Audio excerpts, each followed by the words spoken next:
자, 오늘 첫 시간, 하늘에 속한 모든 신령한 복이라는 제목으로 함께 은혜를 나누고자 합니다. 자, 우선 에베소라는 이름부터 생각해 봐야겠습니다. 에베소는 지역 이름입니다. 지역 이름입니다. 에베소와 사도 바울하고 왜 관계가 있느냐? 에베소를 사도 바울이 선교 여행을 하면서 지나가게 됐습니다. 거기서 만났던 몇몇 사람들을 전도하고 나서 이제 또 만나게 되고, 그렇게 돼서 하나님께서 그 에베소 교회를 목양하도록 만들어 주셨어요. 그런데 그 에베소 지역에 보낸 편지라고 할 수 있습니다. 자, 오늘 먼저 사도행전 18장 21절을 보도록 하겠습니다. 사도행전 18장이면 여러분, 사도 바울이 선교 여행을 하고 있는 그 부분이겠죠? 작별하여 가로되 만일 하나님의 뜻이라면 너희에게 돌아오리라. 에베소 교인들에게 복음을 전하고 떠나면서 했던 말입니다. 하나님의 뜻이면 내가 돌아오리라 하고 어디를 떠났다고요? 에베소를 떠났어요. 떠났다가 3차 때 또 옵니다. 또 옵니다. 그것이 최근에 우리가 아볼로에 대해서 배우면서 우리가 나누었던 19장, 사도행전 바로 그 다음 장 19장은 그 에베소에서 일어났던 모든 사건들이 나오고 있는 책이잖아요. 자, 거기 보시면 아볼로가 고린도에 있을 때에 바울이 윗지방으로 다녀 에베소에 왔잖아요. 하나님의 뜻이면 에베소에 온다고 그러더니 하나님께서 뜻하셔서 에베소에 오게 하셨습니다. 여러분, 에베소에 와서 그가 했던 말은 제자들을 만났을 때 어떤 제자라고 그랬어요? 이게 예수님의 제자라고 보기가 어려운 어떤 제자예요? 그들에게 뭐라고 말했다고요? 너희가 믿을 때에 성령을 받았느냐? 있음도 듣지 못했습니다. 너희가 믿을 때 성령을 받으라 이거죠. 그래서 성령에 대하여 주님께서 사도 바울을 통하여 가르쳐 주신 것, 그것이 바로 에베소입니다. 여러분, 에베소는 얼마나 좋은 교회입니까? 에베소는 순복음 교회 같을 것 같아요. 성령을 받은 거예요. 성령의 능력을 깨닫게 된 거예요. 성령 없이 살던 시대도 있었어요. 모르고 있던, 물론 성령이 와 계셨는데도 모르고 있었던 거겠지만, 그랬던 그들이 성령을 만나고 나니까 막 은사가 나타나고 말이죠. 기적이 나타나고 막 그들에게 사랑이 넘치고 그랬어요. 처음에. 그랬어요. 그랬다는 게 분명합니다. 그런데 에베소서에 보면 6장 21절에 가면, 아직 6장 안 갔잖아요. 여기에 한 사람이 등장하는데 두기고라고 하는 사람이 등장합니다. 이 두기고라는 사람을 통해서 제가 설명을 조금 더 할 게 뭐냐 하면 바로 이 책이 옥중서신이라는 뜻입니다. 두기고가 이 에베소에 보낸 편지를 전달한 사람입니다. 그럼 에베소에 와서 가르친 말씀이 아니라 편지라고 했으면 어디서 썼을까요? 그가 거의 말년에 로마 감옥에 잡혀 있을 때, 그때 옥중서신 들어보셨죠? 옥중서신. 김대중 전 대통령만 옥중서신을 쓴 것이 아니라 옥중서신 하면은 이제 우리 사도 바울이 유명하잖아요. 두기고를 통해서 보낸 겁니다. 그런데 이 두기고가 이 에베소에만 편지를 보낸 것이 아니에요. 골로새에도 보내고 막 그랬어요. 자, 그래서 골로새서에 가보면 4장 16절에 이런 말씀이 나옵니다. 오늘 이 말씀의 뜻을 여러분들이 이제 드디어 아시게 되는 겁니다. 이 편지를 너희에게서 읽은 후에 라오디게아인의 교회에도 읽게 하고. 자, 골로새 교인에게 보낸 편지를 골로새 교인들만 읽는 게 아니라 라오디게아 교회에도 읽게 하라는 거죠. 자, 그 다음에 또 라오디게아로서 오는 편지, 그러니까 라오디게아 교인들이 이미 읽은 편지인데 다시 골로새 교회로 보내주는 편지가 있었던 거예요. 그 편지가 바로 무슨 편지냐면 바로 이 에베소서일 거라는 거죠. 에베소서가 바로 라오디게아로서 오는 편지예요. 라오디게아서라는 게 없잖아요. 보셨어요, 여러분? 라오디게아서 없잖아요. 에베소서도 있고 골로새서도 있는데 라오디게아서는 없어요.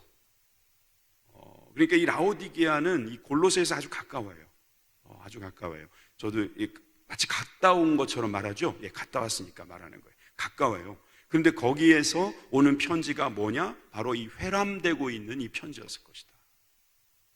그러니까 당시에는요, 어떤 편지를 보내면은 그 편지를 그 교회만 읽은 것이 아니라 다른 지역에도 그 편지를 보내서 함께 회람했다는 것을 알 수 있어요. 그 대표적인 책이 바로 이 에베소서입니다. 에베소서의 초기 사본, 초기에 이렇게 베껴 쓴 그런 본에 보면은 에베소라는 단어가 빠져 있는 사본도 있어요. 그래서 우리 신학자들은 뭐라고 판단하냐면은 처음에는 그냥 사도 바울이 이 교회들에게 보낸 편지였을 것이다.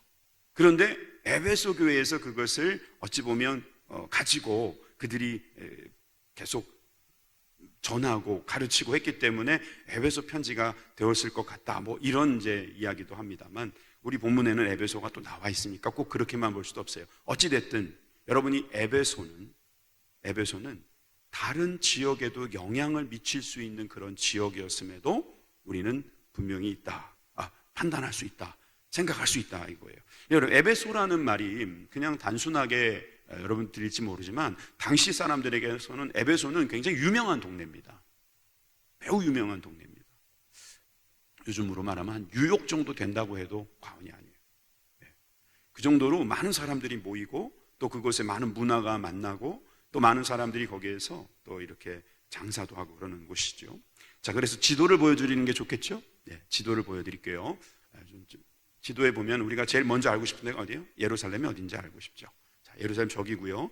자, 선교 여행의 어떤 시작점이라 할 수 있는 곳이 바로 수리아 안디옥이라고 하는 지역입니다. 예, 저쪽이죠. 그리고 우리가 알다시피 사도 바울은 로마에까지 가겠다 그랬어요. 자, 로마는 저기입니다. 이달리아, 우린 요즘 말로 이탈리아. 예, 이 로마는 저쪽에 있는 거죠. 자, 그리고 여러분들이 또 잘 아는 고린도는 어디 있을까요? 바로 저 아가야 밑에 고린도가 있어요. 지금의 그리스 지역이라고 할 수 있어요. 자, 그리고 아까 골로새 이야기 했었죠. 그죠? 두기고가 골로새 가서 또 전하고, 그 골로새가 바로 저기에 있고 바로 그 위에 라오디게아가 있어요. 그럼 에베소는 어디 있냐면 바로 그 아시아 지역인데 골로새에서 서쪽으로 가면 바로 저 지역에 있는 거죠. 여러분, 바로 바다하고 연결되어 있잖아요. 그리고 앞에 있는 아가야 지방하고 인접해져 있잖아요. 그러니까 세계 여러 나라에서 오는 거예요. 저기 밑에 있는 알렉산드리아에서도 오고, 예루살렘에서도 배 타고 올라오고, 고린도에서도 오고, 로마에서도 올 수 있는 이 에베소. 그래서 당시에는 에베소는 많은 사람들이 모이는 곳이었습니다. 지금도 그 에베소에는 많은 사람들이 갑니다. 유적지가 잘 보존이 되어 있거든요. 저도 가봤더니 정말 예전에 있는 모습은 아니지만 그 돌들이 잘 정리가 되어 있고, 당시에 대단했겠구나, 그런 것을 볼 수가 있어요. 특히 이렇게 성지순례로 오는 분들이 많다 보니까 더 잘 되어 있는 것 같습니다. 근데 그 당시에 제일 유명했던 것은 교회가 아니었습니다. 지금은 에베소 하면 교회가 유명하고 성지순례로 유명하지만 당시에는 아데미 신전이 유명했습니다. 아데미 신전 저렇게 생겼어요. 파르테논 신전처럼, 그리스에 있는 무슨 그 신전처럼 아주 엄청난 규모를 자랑하는 그 아데미 신전이 있었는데, 아데미가 뭐냐? 예, 우상입니다. 우상. 어떻게 생겼냐면 저렇게 생겼어요. 여신인데 아주 미인인가 봐요. 하도 이제 오래돼가지고 미인처럼 안 보이지만 저 아데미, 또 다른 우리가 언어로는 다이아나. 그래서 외국 사람이 다이아나라는 이름을 좋아하는 게 저 아데미의 다른 호칭이기 때문이에요. 아데미라는 여신, 풍요의 여신을 모셔다 놨다. 그래가지고 아데미 신전이 유명했습니다. 그래서 저 상상도를 하나 더 보면은 그 에베소, 고대 에베소는 이렇게 되어 있었을 것이다 생각을 하고 있습니다. 상당히 많은 사람들이 모이는 곳, 그리고 많은 사람 만나는 곳, 그리고 또 한 가지로는 영적으로 매우 혼란스럽고 타락한 곳이다, 이렇게 볼 수 있어요. 아데미 신전에서 일하는 그 신전의 사제들이 저녁이 되면 내려와서 창기 노릇을 하는 거예요.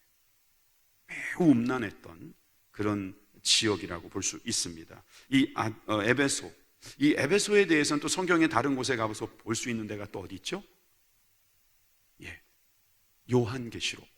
7교회 중에 첫 번째 교회 아닙니까? 에베소 교회. 한번 볼까요? 요한계시록 2장 1절에서 5절까지 제가 한번 읽어보겠습니다. 에베소 교회 사자에겐 편지하기를, 오른손에 7뼈를 붙잡고 7 금촛대 사이를 다니시는 이가 가라사대, 내가 내 행위와 수고와 내 인내를 알고 또 악한 자들을 용납지 아니한 것과 자칭 사도라 하되 아닌 자들을 시험하여 그 거짓된 것을 내가 드러낸 것과 또 내가 참고 그 내 이름을 위하여 견디고 게으르지 아니한 것을 아노라. 그러나 너를 책망할 것이 있나니 너는 처음 사랑을 버렸느니라. 그러므로 어디서 떨어졌는지를 생각하고 회개하여 처음 행위를 가지라. 만일 그리하지 아니하고 회개치 아니하면 내가 내게 임하여 내 촛대를 그 자리에서 옮기리라. 참 무서운 말씀도 하셨지만 칭찬도 함께 했던 에베소 교회. 이 에베소 지역은 말 그대로 힘든 교회였기 때문에 정말 저렇게 잘 이겨낸 것은 칭찬받을 만합니다. 그런데 그런 와중에 사랑을 놓쳐버린 거예요. 왜 사람이 너무 힘들다 보면은 사랑할 정신도 없다고 이런 말 하잖아요. 예? 그러다 보니까 이들도 처음에는 사랑을 했어요. 제가 볼 땐 처음에는 진짜 에베소 교회가 사도 바울의 그 목양을 통해서 사랑하는 교회였을 것입니다. 그러나 나중에는 처음 행위를 놓쳤어요. 그래서 그것을 회복하라고 하는 요한의 메시지도 예수님의 말씀이죠. 그 말씀이 거기에 있음을 알 수가 있습니다. 차차 제가 에베소에 대한 특징은 조금 더 말씀드리겠는데 제가 서론은 이 정도로 하죠. 오늘 에베소의 첫 장을 이야기하는 데 있어서 이게 편지이기 때문에 인사말을 보도록 하겠습니다. 1절에서 2절 말씀입니다. 하나님의 뜻으로 말미암아 그리스도 예수의 사도된 바울은 에베소에 있는 성도들과 그리스도 예수 안에 신실한 자들에게 편지하노니 하나님 우리 아버지와 주 예수 그리스도로 쫓아 은혜와 평강이 너희에게 있을지어다. 다른 교회 같았으면 그 교회의 문제점을 가지고 너희들이 그렇게 했다며 내가 그걸 들으니 마음이 아프다, 아니면 좋다, 이러면서 이 이야기를 시작했을 텐데 이 인사말은 너무나 평범해 보이기까지 하지 않습니까? 그런데 이게 평범한 게 아니라 아까도 말씀드렸다시피 그 초대교회들이 회람하면서 볼 정도로 아주 중요한 단어와 표현들이 여기에 다 담겨 있어요. 그래서요, 여러분 이 1절, 2절만 가지고 설교 몇 번 할 수 있어요. 다시 한번 보여주실래요? 여기서 하나님의 뜻이라고 하는 첫 번째, 하나님의 뜻. 하나님의 뜻이면 에베소에 다시 오겠다. 여러분, 하나님의 뜻에 대한 말씀이 여기에 얼마나 많이 나오는지 한번 보실래요? 여러분들이 갖고 있는 성경을 먼저 한번 보세요. 성경에 보시면은 1절에도 뜻, 5절에도 뜻, 9절에도 뜻, 11절에도 뜻, 계속 하나님의 뜻, 그의 뜻, 그의 뜻. 딜레마가 아닙니다. 딜레마라고 하는 이 뜻, 하나님의 뜻을 따라서 그는 주님의 은혜가 있기를 바란다, 이렇게 말하고 있어요. 여러분, 사도라는 것은 보내심을 받은 사람이잖아요. 바울은 예수님께서 다메섹 도상에서 만나주시고 보내주셨다라고 하는 믿음을 갖고 있는 사람입니다. 그리고 누구에게 보내냐면 성도들입니다. 그 성도는 다른 말로 밑에 그리스도 예수 안에 있는 신실한 자. 여러분, 이 신실한 자는 피스토스, 제가 말씀 자주 드리잖아요. 믿음 있는 자예요. 믿음 있는 자. 믿음 있는 사람은 신실해야 합니다. 충성되어져 있어야 합니다. 여러분, 이 신실한 자가 바로 성도입니다. 그리스도인들은 신실하고 거룩한 자이고 그리고 충성된 자입니다. 믿음 있는 사람입니다. 믿는 사람입니다. 그 사람에게 지금 편지하는 겁니다. 아무한테나 편지라는 것이 아닙니다. 여러분, 우리에게 주신 하나님의 편지는 바로 그리스도인들, 신실한 자들에게 주어지는 것입니다. 그냥 막 편지 보내고 이 편지는 영국에서 시작된 편지입니다, 그러면서 골탕 먹이는 그런 편지가 아니고, 너 그때 나한테 그러면 안 돼, 이러면서 막 그렇게 하는 것도 아니고, 밤에 이렇게 썼다가 아침에 찢어버리는 그런 연서도 아니고, 이 편지는 하나님의 뜻대로 보내지는 그리스도인들에게 주어지는 편지다, 이렇게 말씀하고 있는 거죠. 그리고 거기에 보니까 우리 하나님 아버지와 주 예수 그리스도의 은혜와 평강이 있을 것이다. 여러분, 아버지 하나님 그리고 예수 그리스도, 여러분, 이 두 분이 바로 우리들에게 주시는 놀라운 능력이자 우리들에게 주어진 복인 줄 믿으시기 바랍니다. 저기 보니까 은혜와 평강이란 말이 나와요. 여러분, 은혜와 평강이란 말은 너무 좋은 말입니다. 여러분, 은혜는 목적이죠, 목적. 하나님께서 은혜를 주시려고, 그래서 그 은혜를 우리에게 주셔서 우리에게 결과가 뭡니까? 목적, 원인이라고도 할 수 있는 그것이 은혜라면 여러분, 결과는 평강입니다. 하나님은 우리에게 카리스를 베푸세요. 은혜를 베푸시는 거예요. 그러면 우리에게는 에이레네가 있는 거예요. 여러분, 우리가 이 은혜와 평강이 있는 거예요. 어떤 사람 평강만 있습니까? 아닌 거예요. 하나님이 주시는 은혜가 있어야지 평강이 있는 겁니다. 여러분, 은혜가 있습니까? 평강이 오실 겁니다. 여러분, 이 은혜와 평강이 우리 가운데 있기를 주님의 이름으로 축원합니다. 교회는 하나님의 은혜와 하나님의 평강이 있는 거예요. 여러분, 그건 어떻게 받았다고요? 은혜로 받은 거잖아요. 하나님의 은혜예요, 은혜. 구원 받으니까 우리 마음에 평강이 넘치잖아요. 그죠? 그러니까 은혜와 평강 안에 다 들어있는 거예요. 여러분, 이 은혜와 평강을 우리가 모르고 살면 정말 그리스도인이라고 보기 어려워요. 왜냐하면 그 사람은 은혜가 뭔지를 모르니까 막 자기 공로로 갈 거고, 또 자기가 어느 정도 해내서 만족이 있는 것을 그걸 막 나름대로 평강이라고 말할지 몰라요. 그거하고는 차원이 다른 겁니다.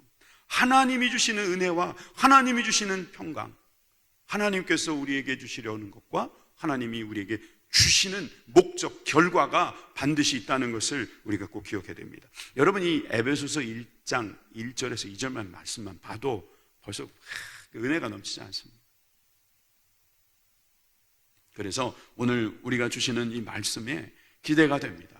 근데 오늘 우리가 읽었던 이 14절까지의 말씀, 이제 3절부터 이제 14절까지 남았죠.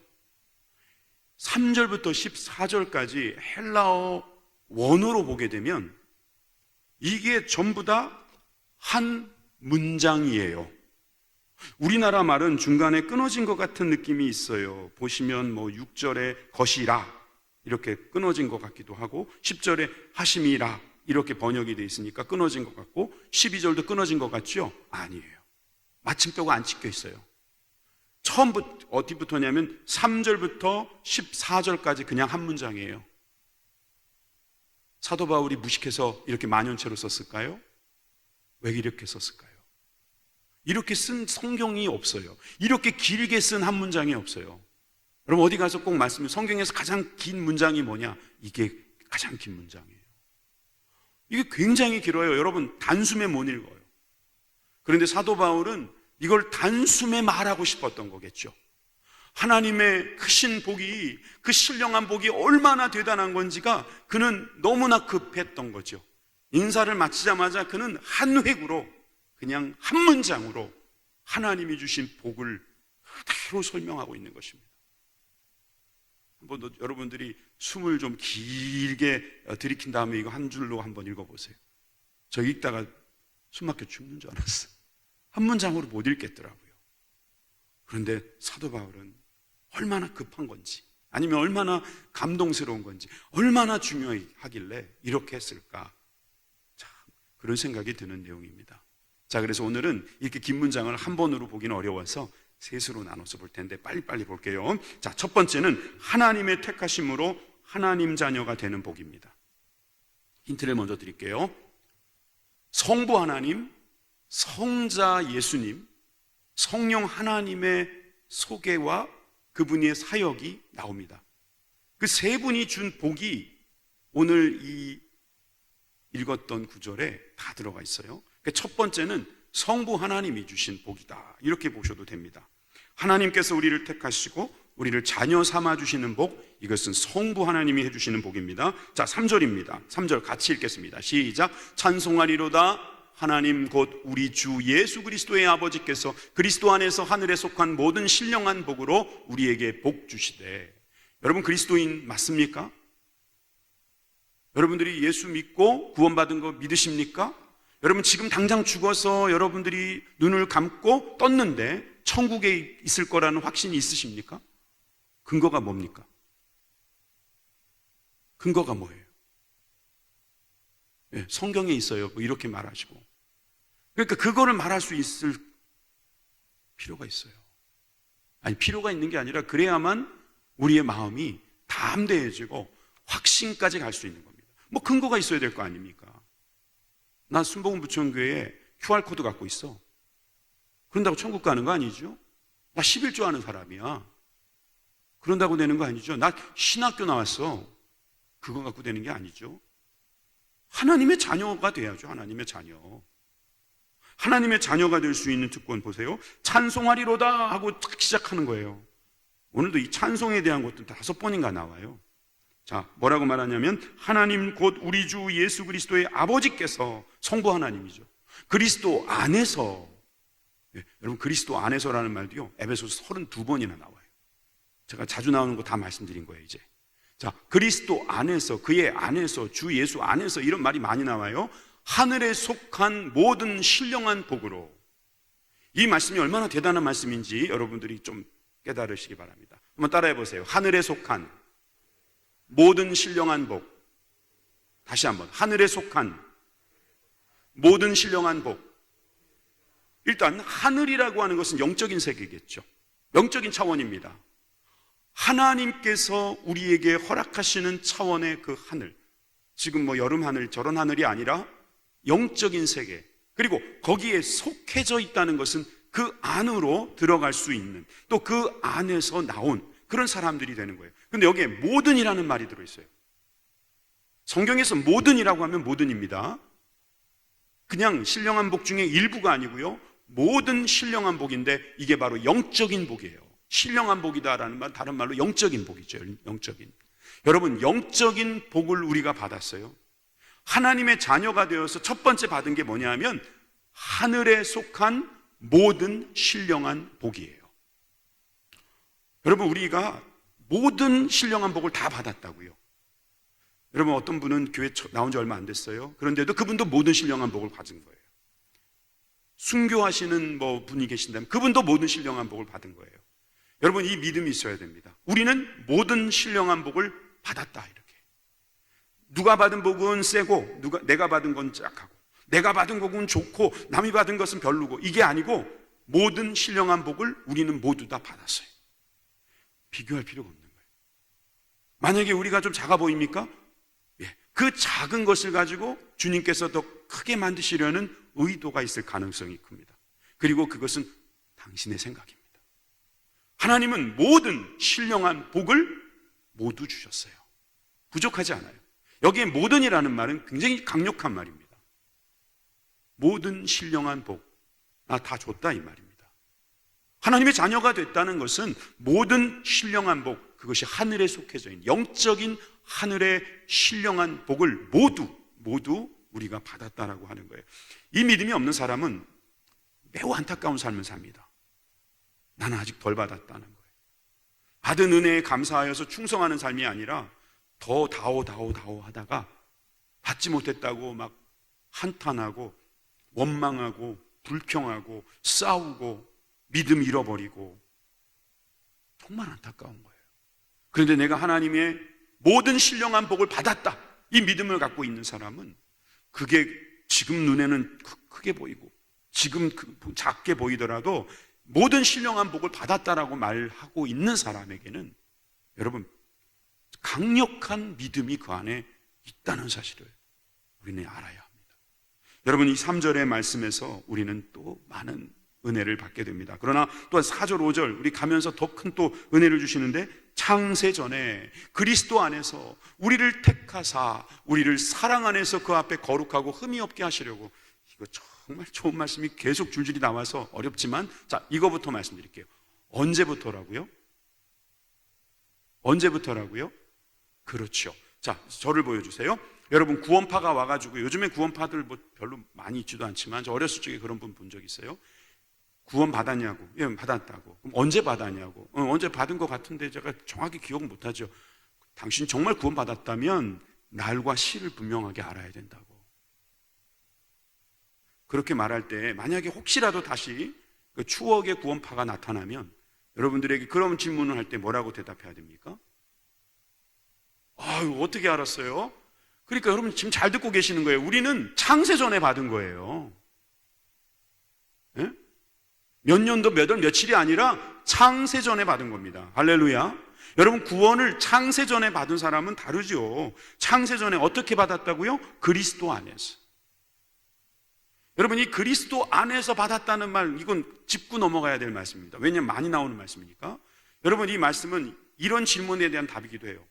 여러분, 우리가 구원 받았으니까 이제 교만해지는 거 아닌가?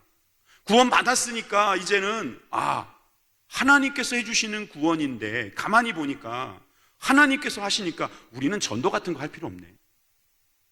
하나님이 다 하시는 거라면, 하나님께서 알아서 다 하시는 거라면 우리 할 것 없네. 우리를 택하시고 우리를 사랑 안에서 거룩하고 흠이 없게 하시려고 하신다는데, 예정하고 하나님의 아들 되게 하신다니까 난 전도 안 해도 되겠네. 교만해지고 전도 안 하고 막 이런 마음이 들 때, 여러분 그런 생각이나 그런 질문하는 사람들 틀린 질문 아닙니다. 여러분 구원파가 왜 기다리냐면 거기에 대해서 답을 못해요.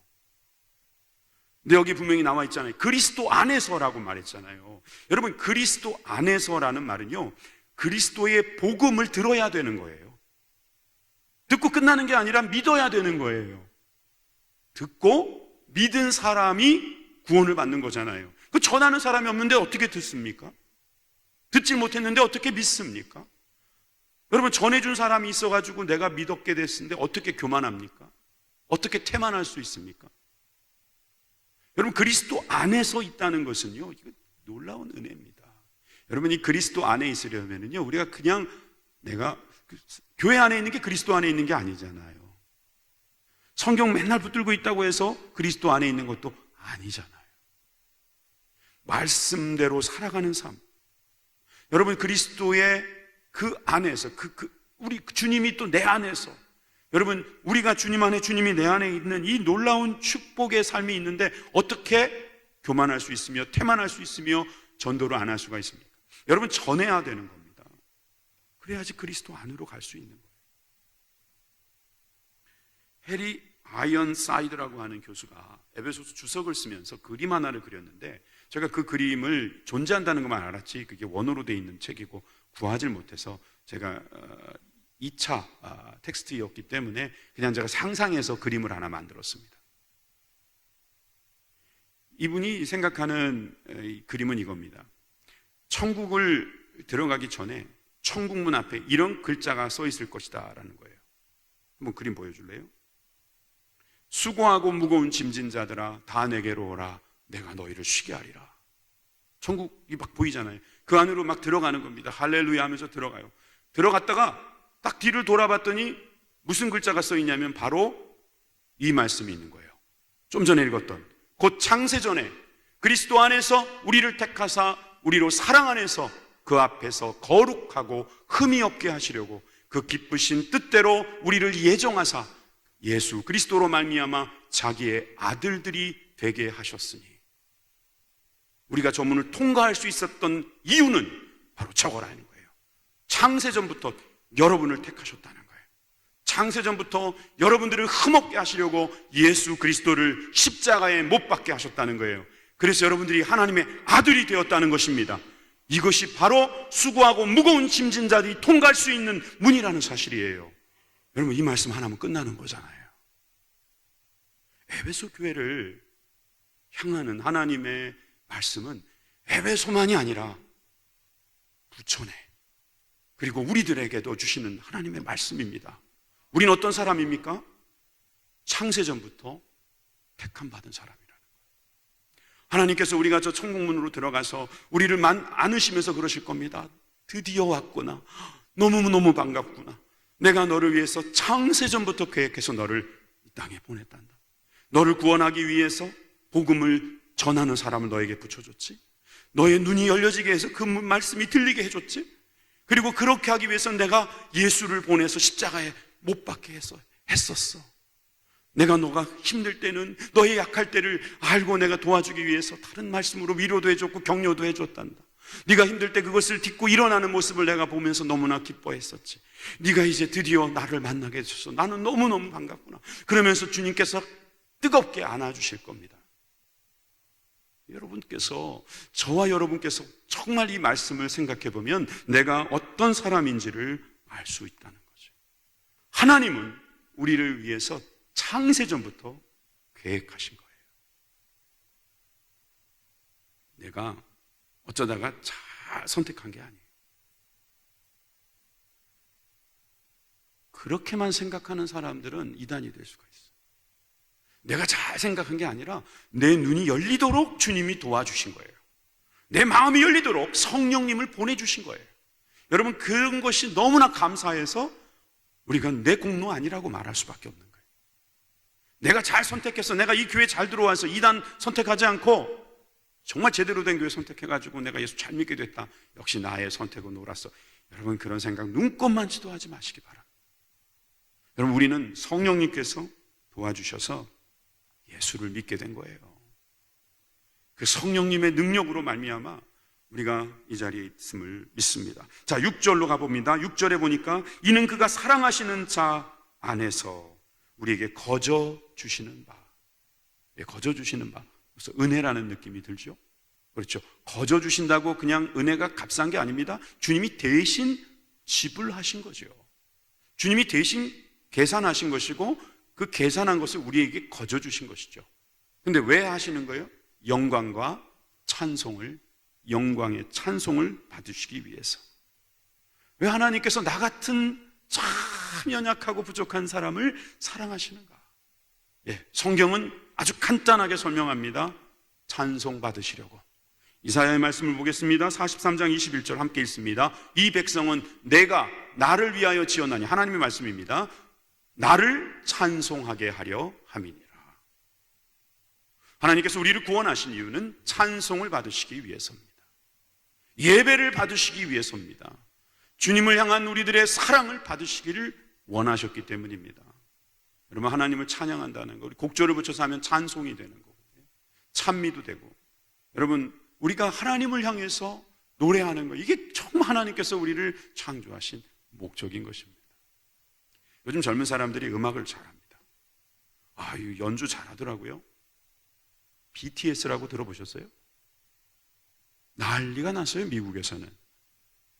정말 우리가 상상을 초월하는 지금 정말 천지개벽할 일이 미국에서 지금 일어났어요. 한국 형제들이 거기 가가지고 그 나라 사람들, 그 어마어마한 흑인들, 음악을 잘한다는 그 소울풀한 흑인들을 다 제끼고 한국에서 태어난 그 친구들이 거기 가가지고 지금 몇 개월을 휩쓸고 있는 겁니다. 이제 코로나 때문에 그런 뉴스도 잘 안 나오죠. 대단한 친구. 여러분 음악을 잘하더라고요. 정말 약간 성경 비슷한 메시지를 주기도 해요. love yourself 라든가. 네, love yourself도 좋지만 또 다른 사람, another, 다른 사람도 사랑할 수 있었으면 좋겠는데 거기까지 메시지 가지는 않는 것 같아요. 근데 어쨌든 여러분 세상에서 많은 사람들이 노래를 부르고 그 음악에 심취하는 거 좋다 이거예요. 그것이 주는 매력이 있어요. 그리고 그곳에서 눈물도 흘리고 감동도 있습니다. 그런데 가장 아름다운 찬양은 뭔지 아세요? 노래는 뭔지 아세요? 우리를 창조하신 창조자를 찬양하는 것입니다. 여러분들의 입술에서 그런 찬양이 떨어지지 않기를 바랍니다. 여러분 찬송, 곡조 있게 부르십시오. 만약 곡조가 안 되면 그냥 이렇게 말씀하세요. 하나님 감사하고요. 하나님 덕분이에요. 하나님이 다 하셨어요. 하나님의 은혜예요. 하나님께서 정말 최고예요. 나 하나님만 보고 가요. 이것도 하나님 찬양하는 거예요. 여러분 그것이 하나님의 목적이라는 것입니다. 여러분 하나님께서 우리를 창조하신 목적은 찬양을 받으시기 위한 거예요. 그런데 그 창조하신 그 목적과 그리고 우리를 구원하신 목적이 같아요. 찬양을 받으시기 위해서. 창조만 해놨다고 다 찬양하는 게 아니더라는 거죠. 자기 감정을 찬양하고 이성을 찬양하고 세상을 찬양하고 자연을 찬양하고 하나님 찬양을 안 해요. 하나님 찬양을. 그러니까 하나님께서는 하나님 찬양하는 사람을 세우신 거예요. 누구로? 바로 저와 여러분들로. 그러니까 우리가 찬양해야 돼요? 안 해야 돼요? 해야죠. 찬양할 수 있기를 바랍니다. 성가대만 찬양하는 게 아니라 저와 여러분들 다 찬양해야 됩니다. 두 번째, 세 번째는 짧게 할게요. 두 번째는 성자 예수님께서 하시는 일인데 그리스도의 피로 죄사함을 얻는 복입니다.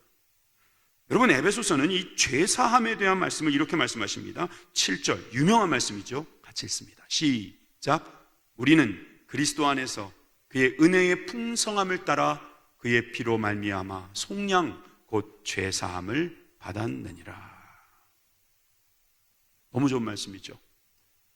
가능하면 요거를 딱 캡처해가지고 여러분 카톡에다 딱 보내드리고 싶어요. 왜? 너무 좋은 말씀이잖아요. 그리스도 안에서, 복음 안에서, 사랑 안에서, 그 십자가 안에서 그의 은혜의 풍성함. 여러분 은혜가 째째한 은혜가 아니라 풍성한 은혜. 그래서 그의 피로 말미암아 속량, 여러분 속량이라는 게 예전 책은 구속이라고 했어요. 속량이 랜섬이라고 해서 인질로 잡았을 때 대신 돈으로 갚는 그런 말을 말하는 거죠. 그것을 통해서 죄사함을 얻었다. 여러분, 대가를 지불하시고 우리에게 그 죄를 지워주시는 그 피가 바로 그리스도의 피였던 것입니다. 여러분, 우리가 왜 구원받았는지, 왜 내가 천국에 지금 들어갈 수 있는지, 내가 지금 이것을 믿고 확신하고 살아갈 수 있는 이유는 바로 그리스도의 피가 바로 저와 여러분들의 죄를 깨끗이 씻어 주었기 때문입니다. 이거 외워야 돼요. 다른 건 다 잊어버려도 이건 외워야 돼요. 하나님께 기도하고 싶어요. 하나님, 저 치매가 와도 이 말씀은 기억하게 해주세요. 그리스도의 피로 말미암아 내가 죄사함을 얻었습니다. 할아버지, 어떻게 구원받을 수 있어요? 그리스도의 피로 말미암아 내가 죄사함을 받았기 때문이다. 여러분, 예수님의 피가 우리의 모든 죄를 깨끗이 씻어주신 거예요. 이게 기독교입니다. 세상에서는 이게 이해가 되지 않을 겁니다. 그러나 우리는 이 구약을 읽어보고 신약을 읽어보고 다 읽어보면 이거예요, 이거. 아담의 이야기에서부터 아브라함의 이야기까지 다 보세요. 제사를 드리고 대가를 치르고, 여러분, 다 모든 게 뭡니까? 우리의 죄를 어떻게 지불할 것인가? 오직 예수 그리스도의 피로 속량, 곧 죄사함을 얻게 된다는 것이죠. 근데 여기에서 끝나지가 않아요. 여러분, 예수님께서 우리에게 오신 것, 그리스도 안에서 하는 것은 예수님을 통해서, 예수님을 이용하는 정도로 수준으로 끝나기 위해서 피값으로 끝난 게 아니에요. 우리 죄 해결하려고 십자가에 죽으신 게 아니에요. 여러분, 에베소서 1장 8절부터 먼저 볼게요. 8절과 9절을 보니까 계속해서 이런 말씀을 하는 거예요. 죄사함뿐만이 아니라 이는 그가 모든 지혜와 총명을 우리에게 넘치게 하사 그 뜻의 비밀을 우리에게 알리실 것이요. 비밀은 감춰놨던 것을 보여주는 게 비밀이죠. 그전에는 아무한테도 안 알려줬어요. 좀 이해는 우리가 하기 어렵죠. 우리한테만 이 비밀을 보여주신 거니까. 우리가 뭐 잘났다고. 근데 그 뜻의 비밀을 우리에게 알리신 것이요, 그의 기뻐하심을 따라 그리스도 안에서 때가 찬 경륜. 이 경륜이란 말은 주님의 경영이라고 생각하면 돼요. 주님도 이 세상을 경영하시거든요. 경륜을 위하여 예정하신 것이니 하늘에 있는 것이나 땅에 있는 것이나 다 그리스도 안에서 통일되게 하려 하심이라. 저는 이 말씀을 연합이라는 말로 고칠게요. 여러분, 연합되게 하기 위해서 우리의 죄 사함뿐만 아니라 하나님과 나를 연합하게 하시기 위해서 예수님 죽으신 거예요. 둘로 하나를 만드시기 위해서, 하나 되게 하시기 위해서. 여러분이 왜 복음이 이토록 중요한 줄 아십니까?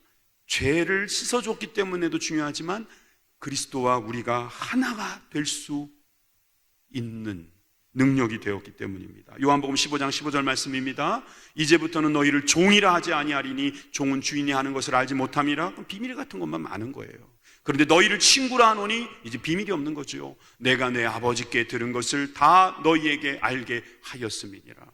여러분, 우리가 성경 말씀을 통해서, 이런 메시지를 통해서 하늘의 비밀을 지금 깨닫고 있잖아요. 창세전부터 우리를 위하여 택정하시고 계획하시고 준비하셔가지고 경륜에 차게 우리를 구원하신 그 능력, 하나 되기 위함, 우리와 주님을 연합하기 위해서 우리를 친구라고 부르시려고 얼마나 사랑하시며, 이게 우리의 복입니다.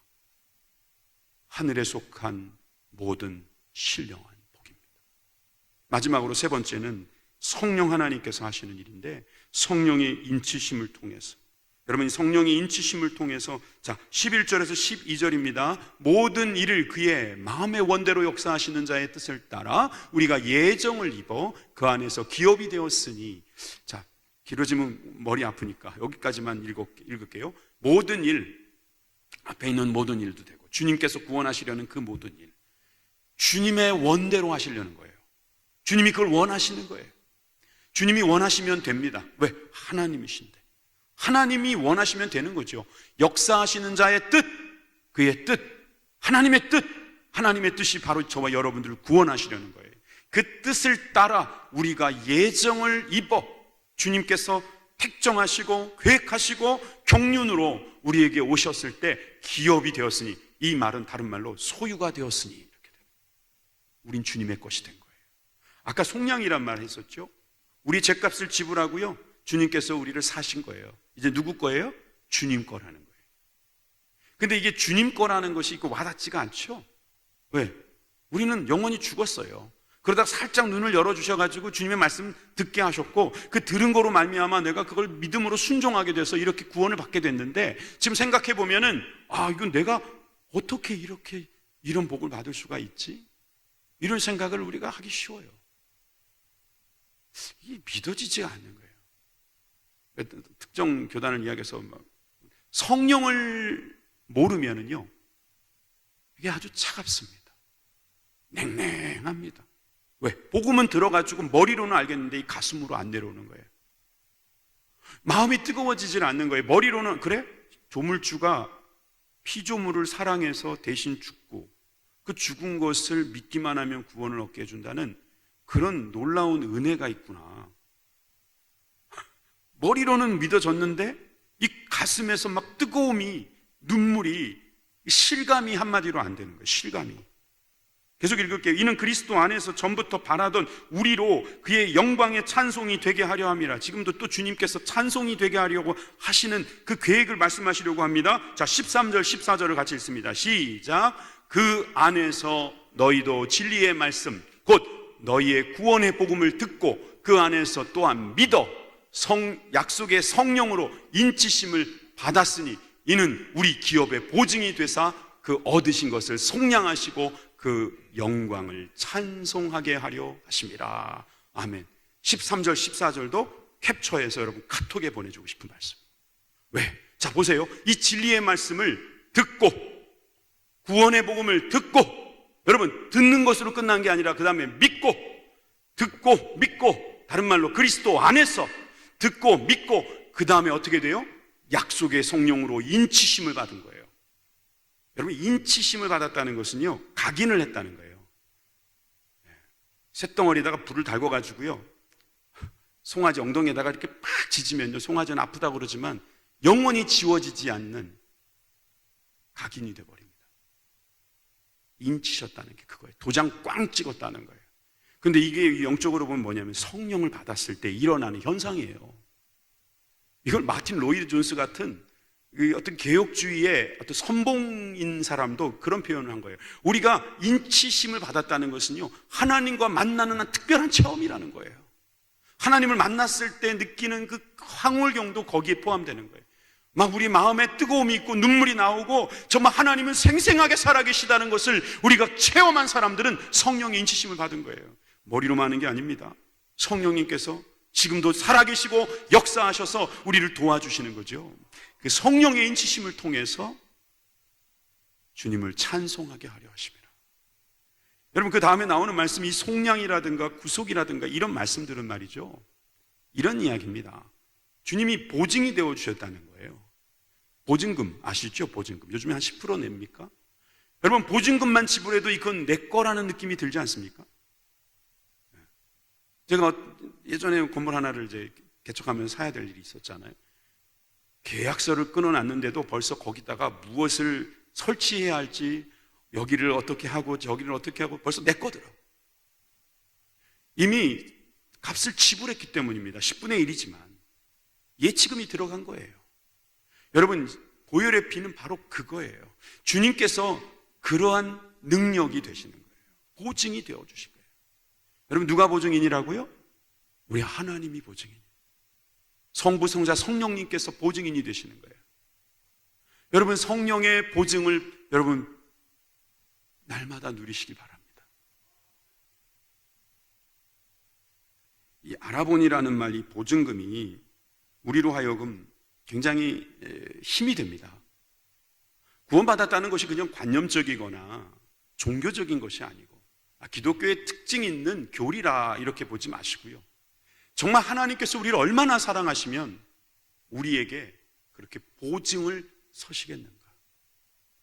주님은 우리한테 보증 쓰지 말라고 하시면서 주님은 보증 쓰셨어요. 우리에게 보증 쓰셨어요.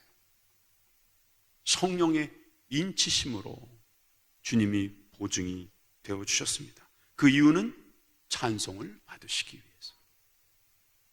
말씀을 마쳐야 될 것 같습니다. 사도 바울이 디모데에게 했던 편지로 결론을 내리는 게 좋을 것 같습니다. 디모데전서 1장 12절에서 14절 말씀입니다. 나를 능하게 하신 그리스도 예수 우리 주께 내가 감사함은 나를 충성되이 여겨 내게 직분을 맡기심이니. 사도 바울의 고백입니다. 저와 여러분들의 고백이 되면 어떻겠습니까? 내가 전에는 회방자요 핍박자요 포행자였으나 도리어 국류를 입은 것은 내가 믿지 아니할 때에 알지 못하고 행하였음이라. 우리 주의 은혜가 그리스도 예수 안에 있는 믿음과 사랑과 함께 넘치도록 풍성하였도다. 그의 고백은 이미 구원받은 자의 고백이고 하나님의 택함받은 자의 아들로서 그리스도의 핏값을 치룬 구원받은 자의 모습이자 성령의 인치심을 받은 구원자의 모습인 것입니다. 여러분, 이게 교회입니다. 이것이 바로 저와 여러분입니다. 여러분들은 어디 가서도 비교할 필요가 없어요. 모든 신령한 복을 다 받으신 분이니까 모든 것 있는데 더 가지시면 안 돼요. 여러분, 그건 욕심입니다. 지금 모든 신령한 복은 다 주셨습니다. 내 은혜가 족하도다. 여러분, 받은 복을 세면서 감사할 일만 남아있기를 바랍니다. 하늘의 신령한 복, 모든 신령한 복이 우리 교회 가운데 넘침을 믿습니다. 기도하겠습니다. 하나님.